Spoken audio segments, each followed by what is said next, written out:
Pois é, meus amigos, é como diz aquele velho ditado, não há honra entre ladrões. Aos 48 do segundo tempo, próximo do fim do ano, antes do recesso parlamentar, dia 24 de dezembro, véspera de Natal, o desgoverno Lula vai lá e passa a rasteira em Arthur Lira, né? Traiu, basicamente, não só em Arthur Lira, mas também em boa parte do Congresso Nacional.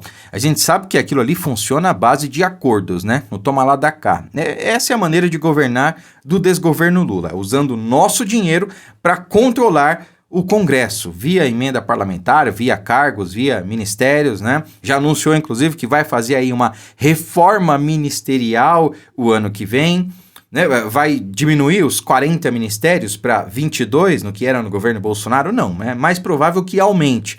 Mas vai trocar algumas peças ali, porque precisa manter o poder, precisa se manter no poder, né? Mas a questão é que houve aí uma traição do desgoverno para o Congresso, né? Vocês vão entender do que eu estou falando. Mas antes disso, eu quero comentar aí o que aconteceu hoje. Daniel Silveira foi preso novamente, como vocês viram, né? Numa sanha sem igual, sem precedente na história do Brasil. O motivo já foi revelado, né? Ele descumpriu as medidas cautelares impostas pelo ministro Alexandre de Moraes para sua liberdade condicional. Quer dizer, havia ali um limite de horário, né, estipulado para que Daniel Silveira voltasse para casa. Ele tem que passar a noite em casa, então ele tinha que voltar até as 10 da noite e acabou voltando às 2 da manhã. Motivo, ele teve uma emergência clínica. Uma crise renal, teve que correr para o hospital, dores insuportáveis, né? Quem já teve crise renal sabe. E aí, como ele mora muito longe do hospital, né, ele acabou chegando 2 horas da manhã. E aí, claro, o ministro Alexandre de Moraes mandou prendê-lo, né? Prende primeiro, depois vão averiguar se isso é verdade. Cara, não podia primeiro averiguar para depois tomar atitude? Não, tem que humilhar, tem que perseguir, né? E talvez agora ele só analise esse caso depois do recesso, ou ano que vem, não sei. Mas, cara, é realmente um absurdo o que está acontecendo. Mesmo você que é de esquerda, que fez o L, que está torcendo para que essa ditadura se consolide de vez aqui no Brasil, você olhar para essa situação e não ter qualquer empatia pelo que está acontecendo, cara, você não é humano, não é? Essa é a questão.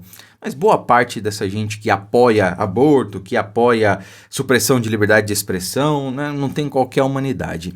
Mas enfim, vamos falar aqui realmente do que interessa, que é justamente essa rasteira que o desgoverno Lula passou em Arthur Lira em boa parte do Congresso. Por que isso aconteceu? Vou dar aqui a minha versão dos fatos, né, a minha visão dos fatos, melhor dizendo.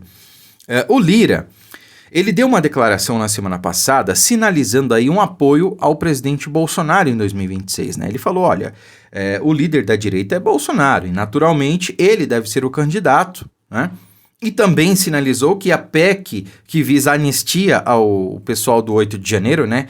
Que o Lula inclusive não concedeu o indulto natalino. Traficantes, ladrões, bandidos, assaltantes, bandidos de pior espécie receberam indulto, né? Pessoas que estavam apenas se manifestando, é verdade, promoveram quebra-quebra, tal, deveriam responder apenas por isso, né? Essas não receberam indulto. Pois é. Então, o Arthur Lira falou que esse projeto da anistia deve avançar sim no ano que vem, tá? Mas que ele não colocou em pauta agora, por quê? Porque ele usou isso como moeda de troca para eleger o poste dele, o amigo dele, que é o Hugo Mota. Então, o Hugo Mota é o próximo presidente da Câmara dos Deputados. E o PL, como é a maior bancada, usou isso como moeda de troca. Não, vocês querem eleger o Hugo Mota? É isso que você quer, Lira? Então é o seguinte, eu quero o PL da anistia, isso vai ser aprovado. E aí o PT ficou para trás. Por quê? Porque não tem tanta força quanto o PL.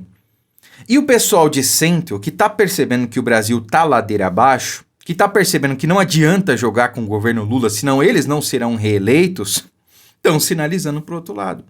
Estão sinalizando que vão aprovar o PL da anistia, estão sinalizando que se os caras não tiverem como pagar, meus amigos, não vão aprovar nada. E o desgoverno não gostou nada disso. O desgoverno queria que o Lira sepulcrasse de vez o PL da anistia. O desgoverno queria que o Lira articulasse para aprovar sem ressalvas a questão do orçamento. E várias outras questões aí, né? E o Lira não fez, não se curvou, porque sabia que ia pegar mal para a imagem dele, sabia que isso ia ser muito nocivo para o Brasil, né?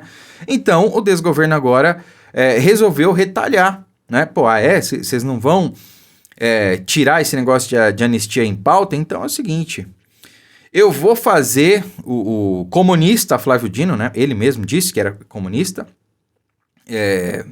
colocar em ação o que eu coloquei ele lá para fazer, né? A Janja disse que ele tinha um plano pro Dino ir pro STF, que ele tinha uma missão a cumprir. Pois bem, a missão acho que veio à tona, né? Dino suspende pagamento de 4,2 bilhões de reais em emendas parlamentares. Essas emendas aqui, elas não são as emendas, as chamadas impositivas, obrigatórias, tá? Elas são de comissões, né? Depende de articulação e, claro, depende de autorização do governo para serem liberadas, né? E aí, como o desgoverno, ele age pelos seus satélites, ele age pelos seus braços, né? Eles resolveram aí, sem dar as caras, dar uma rasteira no Congresso, usando o seu indicado para o STF, Flávio Dino. Lula conseguiu aí barrar essas emendas, né? Sabe-se lá agora quando é que elas serão revistas, né? Quer dizer, há uma série de denúncias de irregularidades e tudo mais, mas desde que eu me conheço por gente, há denúncias de irregularidades em questões de emendas, né? Mas só agora que houve aí uma suspensão, na calada da noite, aos 48 do segundo tempo, próximo do mandato do fim do recesso parlamentar, tá de brincadeira, né? Vocês sabem a minha posição a respeito de emendas, eu sou totalmente contra. Para mim, o Brasil tem 3 problemas cruciais que, se a gente resolver, o Brasil vira um país de primeiro mundo em 6 meses, né? O primeiro deles é a emenda parlamentar. Acho que tinha que acabar. Tem gente que concorda, tem gente que acha que realmente o deputado tem que receber uma parte da verba para destinar ali para ações sociais, né, para os seus redutos eleitorais. Eu discordo. Eu acho que isso facilita a corrupção e acho que isso, dependendo de liberação do governo, faz com que o governo compre com o nosso dinheiro o parlamentar. O PT, o mensalão, provou isso aí, né? Então tinha que acabar a emenda parlamentar. O deputado, o senador, ele tem que legislar apenas, não tem que mexer com dinheiro, né? E isso cabe ao executivo. É minha opinião, tá, pessoal? Não sou o dono da verdade, não quer dizer que eu tô certo, tá bom? É minha opinião. Quem discorda, amém, não tem nenhum problema. O segundo problema é a progressão de regime. Eu acho que tinha que acabar também, porque hoje no Brasil a vida não vale nada, né? Se você está andando na rua e alguém cerceia a sua vida, para não usar outra palavra aqui, tudo que você foi ou seria um dia deixa de existir. A sua família vai ficar desamparada, sua família vai ser destruída. E a pessoa que ceifou a sua vida vai ficar no máximo 8 anos na cadeia. No máximo 8 anos. Isso porque existe um negócio chamado progressão de regime, que com 1/6, 1/3 da pena, sei lá, dá direito à progressão de regime, né? O cara sai do regime fechado para o semiaberto, depois para o aberto.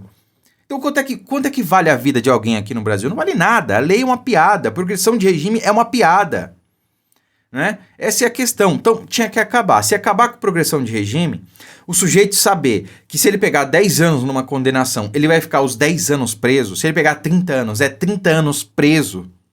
Ele não mata mais, ele não rouba mais, ele não estupra mais, ele não comete mais crime. Ele pensa 20 vezes antes de cometer um crime.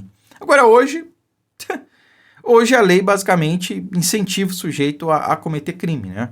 Isso tem que acabar. E a última questão, né? Falei aí do fim da progressão de regime, fim de emenda parlamentar.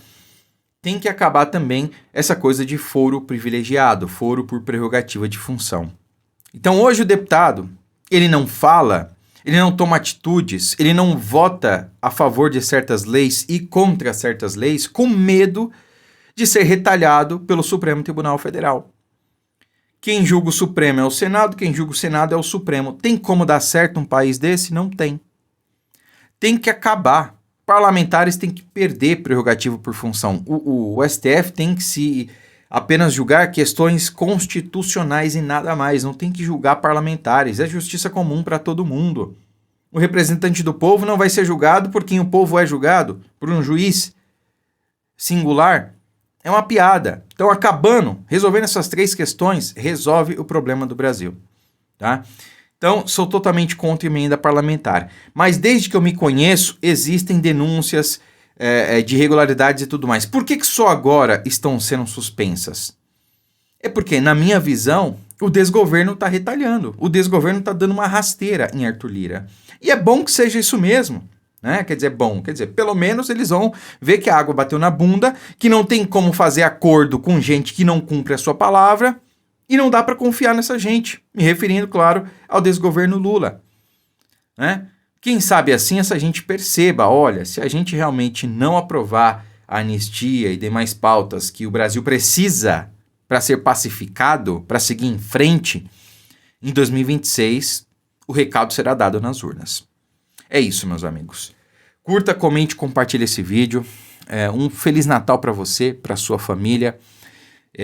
A gente sabe as perspectivas para o ano que vem, pelo menos no quesito econômico, social e político, não são das melhores, né? Mas a gente tem que se apegar em Deus, a gente tem que se apegar na nossa família, porque no final é isso que importa. E é por isso que a gente vem aqui lutar todos os dias por um país melhor, pela nossa família, pelo nosso futuro. Curta, comente, compartilhe o vídeo, fiquem com Deus e um Feliz Natal a todos.